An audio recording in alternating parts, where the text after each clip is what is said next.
नमस्कार प्यारे भैया बहनों, आज हम पाठ 4 चांद से थोड़ी सी गप्पें कविता का वाचन करेंगे तथा भावार्थ समझने का प्रयास करेंगे। कविता का वाचन इस प्रकार है। गोल हैं खूब मगर आप तिरछे नज़र आते हैं जरा, आप पहने हुए हैं कुल आकाश तारों जड़ा, सिर्फ मुँह खोले हुए हैं अपना गोर चिट्टा गोल मटोल, अपनी पोशाक को फैलाए हुए चारों सिमत, आप कुछ तिरछे नज़र आते हैं जाने कैसे, खूब है गोकी वाह जी वाह, हमको बुद्धू ही निरा समझा है, आप समझते ही नहीं जैसे कि आपको बीमारी है, आप घटते हैं तो घटते ही चले जाते हैं और बढ़ते हैं तो बस यानी कि बढ़ते ही चले जाते हैं, दम नहीं लेते हैं जब तक बिल्कुल ही गोल न हो जाए बिल्कुल गोल, यह मर्ज आपका अच्छा ही नहीं होने में आप आता है। इस कविता के कवि हैं शमशेर बहादुर सिंह, जिसका परिचय इस प्रकार से है। आप हिंदी भाषा के महान कवि शमशेर बहादुर सिंह का जन्म 13 जनवरी 1911 को देहरादून में हुआ था।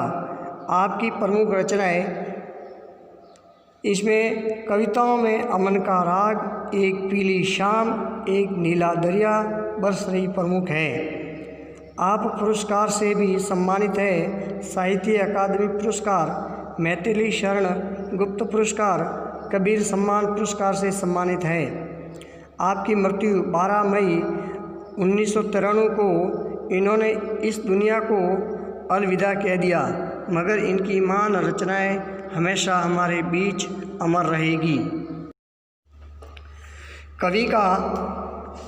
कवि कह रहा है कि 10-11 साल की लड़की अपनी कल्पनाओं के आधार पर चांद से बातें कह रही है कि चांद पूर्णिमा को पूरा गोल होता है तथा फिर बाद में घटता जाता है और घटते घटते एक दिन पूरा छिप जाता है, यानी अमावस्या हो जाती है और फिर बाद में बढ़ता ही जाता है। यह चांद का क्रम चलता ही रहता है। इसमें कवि भावार्थ के माध्यम से कह रहा है कि लड़की अपनी कल्पना के आधार पर चांद दिखने में तो आप खूब गोल लगते हैं, लेकिन आप आकाश में तिरछे नज़र आ रहे हैं तथा आकाश में आप तारों जड़े हुए कपड़ों रूपी चादर पहन रखी है और वस्त्रों रूप में पहनकर अपना मुंह आकाश में छुपाया है या ढका रखा है।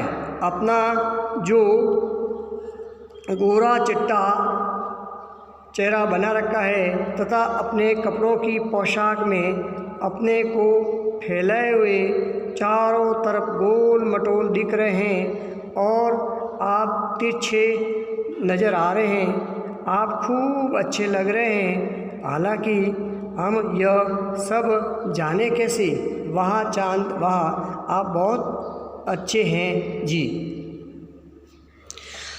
उक्त पंक्ति में लड़की कह रही है, आपने तो हमें बुद्धू निरा ही समझा है कि जैसे हम कुछ भी समझते ही नहीं है। लड़की कहती है कि उसे पता है कि चांद को कोई बीमारी है जो ठीक होने का नाम ही नहीं ले रही है। इस बीमारी के कारण आप कभी घटते जाते हैं तो कभी बढ़ते बढ़ते इतने बढ़ते हैं कि पूरे गोल हो जाते हैं, यानी कि बिल्कुल पूरे गोल हो जाते हैं और कभी घटने व कभी बढ़ने का रुकने का नाम ही नहीं लेते हैं। चांद को कोई बीमारी है जो ठीक होने या अच्छा होने का नाम भी नहीं लेती है। हमने अभी ये कविता का भावार्थ पढ़ा है, इसको सब भैया समझने का प्रयास करेंगे। कविता में आए कुछ नए शब्दों का अर्थ समझेंगे। कुल यानी सारा, सिमत यानी दिशा, गो की हालांकि यद्यपि, दम लेना राहत की सांस लेना, मर्च यानी बीमारी, सुलभ यानी आसानी से प्राप्त किया जाने वाला। अभी अपन प्रश्न उत्तर करेंगे। प्रश्न क्रमांक 1, कविता में आप पहने हुए हैं कुल आकाश कहकर लड़की क्या कहना चाहती हैं? उत्तर, कविता में आप पहने हुए हैं कुल आकाश कहकर लड़की कहना चाहती हैं कि चांद तारों से जड़ी हुई चादर ओढ़ कर बैठा है। प्रश्न क्रमांक 2, हमको बुद्धू ही नीरा समझा है कहकर लड़की क्या कहना चाहती है? उत्तर, हमको बुद्धू ही नीरा समझा है कहकर लड़की कहना चाहती है कि उसे पता है कि चांद की कोई बीमारी है जो ठीक होने का नाम नहीं ले रही है।